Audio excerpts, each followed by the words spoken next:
Olá, meus cumprimentos a todos. Aqui estou eu novamente para dar continuidade ao estudo do Sermão da Montanha. E vamos tratar hoje do capítulo 7, versículos 7 a 11, onde Mateus registra o ensino de Jesus quando ele fala: pedi e se vos dará, buscai e achareis, batei a porta e se vos abrirá. Então, esses ensinos de Jesus, a gente nota que são todos verbos no imperativo. Pedir, buscai, batei. Agora, é importante que a gente perceba que Jesus sempre fala: faça tudo isso e se vos abrirá. Quer dizer, eu vou bater a porta, eu vou buscar a porta e eu vou ter um retorno, a porta vai abrir para mim. Ou seja, tudo aquilo que eu estou pretendendo vai acontecer. E na sequência, o Mateus registra o seguinte: porquanto quem pede, recebe, e quem procura, acha, e a aquele que bata, a porta abrir-se-á. Mas então, vamos pensar um pouquinho, porque se é o imperativo, quer dizer, o imperativo é uma ordem que Jesus está dizendo agora. Quando ele fala, pedi e se vos dará, nós sabemos, vamos pedir para quem? Para Deus. Então eu vou pedir para Deus aquilo que eu entendo que seja uma necessidade minha. Agora, nós sabemos, e isso a gente faz através da oração, mas nós sabemos que nem tudo que a gente pede, Deus nos concede. Não é verdade? E por que isso? Vamos pensar na nossa relação com os nossos filhos. Tudo que o nosso filho nos pede, a gente concede? Os pais, eles normalmente fazem o quê? Avaliam aquilo que o filho está pedindo é apropriado para o seu desenvolvimento, virá em benefício dele se eu conceder? Porque muitas vezes ele não está ainda maduro para receber o que ele deseja. Ou então, o que ele deseja, ele tem que conquistar pelo próprio esforço. Quando a gente pede alguma coisa para Deus, nós precisamos ter ciência de que Deus, como um ser supremo, inteligência suprema, causa primária de todas as coisas, quer dizer, nós não temos nem ideia da extensão da inteligência divina. E se ele não nos concede determinadas coisas, não é porque ele queira bater pé, não é porque ele queira bater de frente com a gente, não é porque ele não gosta da gente, mas é porque ele sabe que não é positivo para nós vivenciarmos determinadas coisas. E é importante, até pela lei do progresso, que faz parte de uma das leis morais desenvolvidas pela doutrina espírita, que está lá no Livro dos Espíritos, a terceira parte, que vai tratar das leis morais. O homem, quer dizer, o ser humano, ele precisa trabalhar, porque é através do trabalho que ele vai desenvolver a sua inteligência, ele vai desenvolver a sua perseverança, vai aumentar a sua gama de experiências e conhecimento. Então, o trabalho é algo importantíssimo para nós. E Deus, então, não nos dá nada de graça. Ele vai nos dar as oportunidades para que a gente conquiste aquilo que nós desejamos. E ele vai dosando, né? Aí, à medida que nós vamos nos desenvolvendo, nós então vamos nos tornando aptos a alcançar, a realizar os nossos desejos. E, sobretudo, precisamos entender que, principalmente, os nossos desejos que se voltem para o nosso desenvolvimento espiritual, né? Porque muitos dos nossos desejos são contrários aos nossos interesses. Ainda assim, Deus permite, né? Porque é uma aprendizagem, né? Aí eu vou colher os frutos das minhas escolhas. Se eu plantei coisas boas, eu vou colher coisas boas. Se eu plantei coisas negativas, eu vou colher coisas negativas. A segunda ordem é buscai e achareis. Então veja que aqui tem uma segunda etapa. Eu vou pedir, eu peço através da oração, mas eu tenho que me mobilizar para buscar aquilo que eu desejo. E então eu vou achar. E nessa parte fica bem explicitada a importância do trabalho.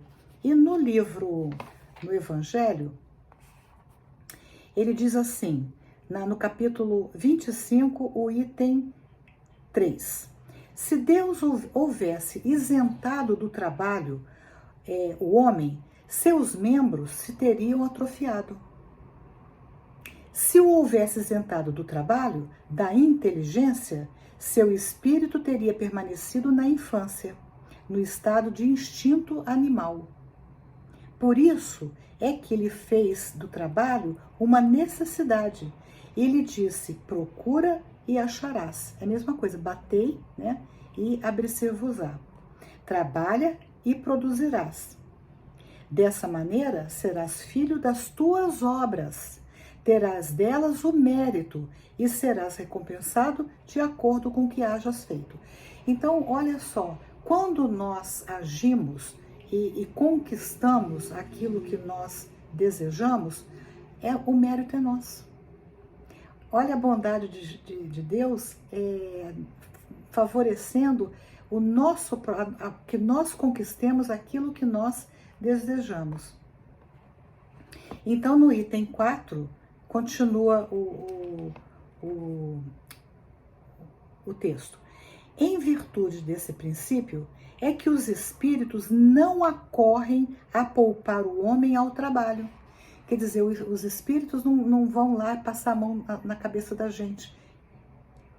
O trabalho é uma lei, então eles não poupam a gente do trabalho. Das pesquisas, trazendo-lhe já feitas e prontas a ser utilizadas, descobertas e invenções, de modo a não ter ele mais do que tomar o que lhe ponham nas mãos, nem o incômodo sequer de abaixar-se para apanhar, nem mesmo o de pensar. Se assim fosse, o mais preguiçoso poderia enriquecer-se, e o mais ignorante tornar-se-ia sábio, à custa de nada, e ambos se atribuiriam o mérito do que não fizeram. Continua o texto. Não, os espíritos não vêm isentar o homem da lei do trabalho. Vêm unicamente mostrar-lhe a meta que lhe cumpre atingir e o caminho que a ela conduz, dizendo-lhe, : anda e chegarás. Toparás com pedras, olha e afastas tu mesmo. Nós te daremos a força necessária, se a quiseres empregar. Então, olha esse trecho, né, que termina esse texto. Nós lhe daremos a força necessária, se quiseres empregar. Quer dizer, depende também muito de nós, queremos. Porque se nós não quisermos, nada feito, né? Agora, quando nós realmente temos um propósito, pedimos ajuda à espiritualidade e arregaçamos as nossas mangas e nos colocamos no caminho da realização daquilo que desejamos, na certeza que nunca seremos desamparados, então as portas se abrem para nós. E tem ainda o seguinte, o item 5. Do ponto de vista moral, essas palavras de Jesus significam : pedi a luz que vos clareie o caminho, e ela vos será dada. Pedi forças para resistirdes ao mal, e as tereis. Pedi a assistência dos bons espíritos, e eles virão acompanhar-vos. Pedi bons conselhos, e eles não vos serão recusados. Batei à nossa porta, e ela se vos abrirá. Mas pedi sinceramente, com fé, confiança e fervor. Apresentai-vos com humildade e não com arrogância, sem o que sereis abandonados às vossas próprias forças, e as quedas que derdes serão o castigo do vosso orgulho. E termina o texto dizendo assim: tal o sentido das palavras, buscai e achareis, batei e abrir-se-vos-á. Eu gostaria aqui de finalizar essa reflexão com uma história que eu acho bem, aliás, é uma fábula, eu acho bem interessante, é uma fábula de Esopo, que vai ilustrar muito bem a questão da lei do trabalho. Então conta-se que um homem já no estágio final da sua existência chama os filhos e, quase que com uma despedida, ele fala: meus filhos, eu vou deixar para vocês um grande tesouro. Esse tesouro está sobre a terra.